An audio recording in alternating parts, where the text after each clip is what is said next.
காஞ்சிபுரத்தில் சர்ச்சைக்குள்ளான ஆதரவற்றோர் இல்லத்தில் சுய விருப்பம் இன்றி தங்க வைக்கப்பட்டிருந்தவர்கள் வேறு இல்லங்களுக்கு மாற்றப்பட்டு வருகின்றனர்.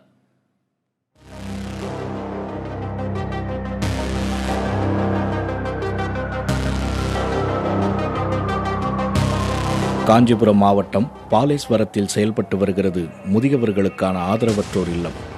அனுமதியின்றி செயல்பட்டு வரும் இந்த இல்லத்தில் உயிரிழக்கும் முதியவர்களின் எலும்புகள் பணத்திற்காக விற்பனை செய்யப்படுவதாக அதிர்ச்சி தகவல் பரவியது.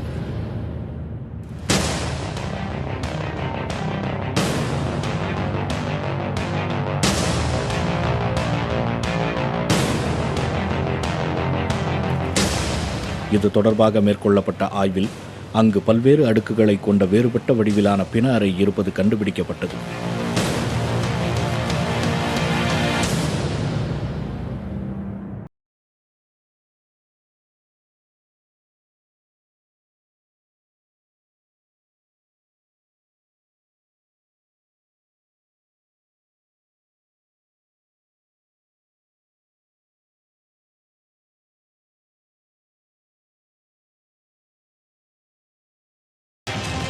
எங்களுக்கு இந்த இடத்துக்கு சம்மந்தமே கிடையாது. அவங்க கொண்டாந்து இங்கே வச்சிருக்காங்க ஒழிஞ்சு நாங்களாக வர கிடையாது. தயவுசெய்து உங்கள் எங்களை ரிலீவ் பண்ணி கொண்டு போனீங்கன்னா நாங்கள் எங்கள் அம்மா அப்பாவோட நாங்கள் நிம்மதியாக வாழ்வோம். தம்பி இருக்கான், அம்மா அப்பா இருக்காங்க, எல்லாத்தோடையும் நான் நிம்மதியாக வாழ்வோம். இங்கே அனாத மாதிரி இங்கே கிடப்போம். கீழே கூட விட மாட்டாங்க. போன்னு சொன்னால் ஒரு வீட்டுக்கு இப்போ அனுப்ப மாட்டுறாங்க. நீங்கள் தான் அதை காப்பாற்றணும். இதனிடையே ஆதரவற்றோர் இல்லத்தின் மீதான குற்றச்சாட்டுகள் தொடர்பாக கேட்டபோது நிர்வாகி தாமஸ் அதற்கு மறுப்பு தெரிவித்திருந்தார். மொத்தமாக சேர்த்தா அப்படி இருக்கலாம். காரணம் இதெல்லாம் கன்ஃபியூஸ்ட் ஆனவங்க சார். தாராளமாக போங்க அப்படின்னு நாங்கள் வெளியே கொண்டு போய் எங்கே போகணுன்னு விரும்புகிறாரோ, இப்போ செங்கல்பட்டில் கொண்டு விடுச்சுன்னா செங்கல்பட்டு விடுவோம், இல்லைன்னா சென்னையில் கொண்டு மற்ற மாநிலத்துக்காரங்க வந்து டிக்கெட் வாங்கி ட்ரெயினில் ஏற்றிடுவோம்.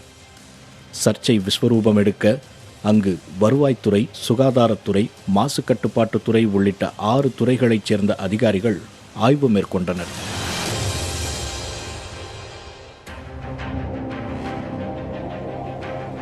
அதில் சுயவிருப்பமின்றி தங்க வைக்கப்பட்டிருந்த 80க்கும் மேற்பட்ட முதியவர்கள் அரசு அதிகாரிகளால் மீட்கப்பட்டுள்ளனர். அவர்களின் விவரங்களை சேகரித்து வரும் அதிகாரிகள் காஞ்சிபுரம் சுற்றுவட்டாரத்தில் உள்ள 6 அரசு காப்பகங்களில் தங்க வைக்க ஏற்பாடு செய்துள்ளனர்.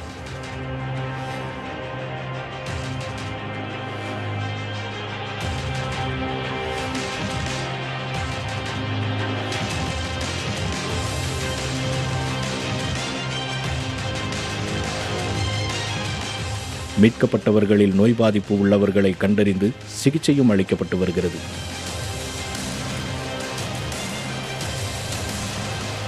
சர்ச்சைக்குள்ளான ஆதரவற்றோர் இல்ல நிர்வாகத்தின் மீதான விசாரணையின் அடிப்படையில் நடவடிக்கைகள் தீவிரப்படுத்தப்படும் என காஞ்சிபுரம் மாவட்ட ஆட்சியர் தெரிவித்துள்ளார்.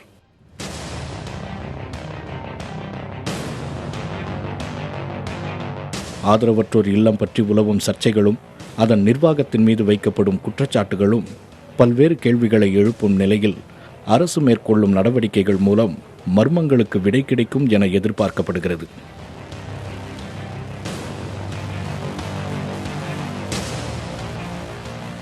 புதிய தலைமுறைக்காக பிரசன்ன வெங்கடேசன்.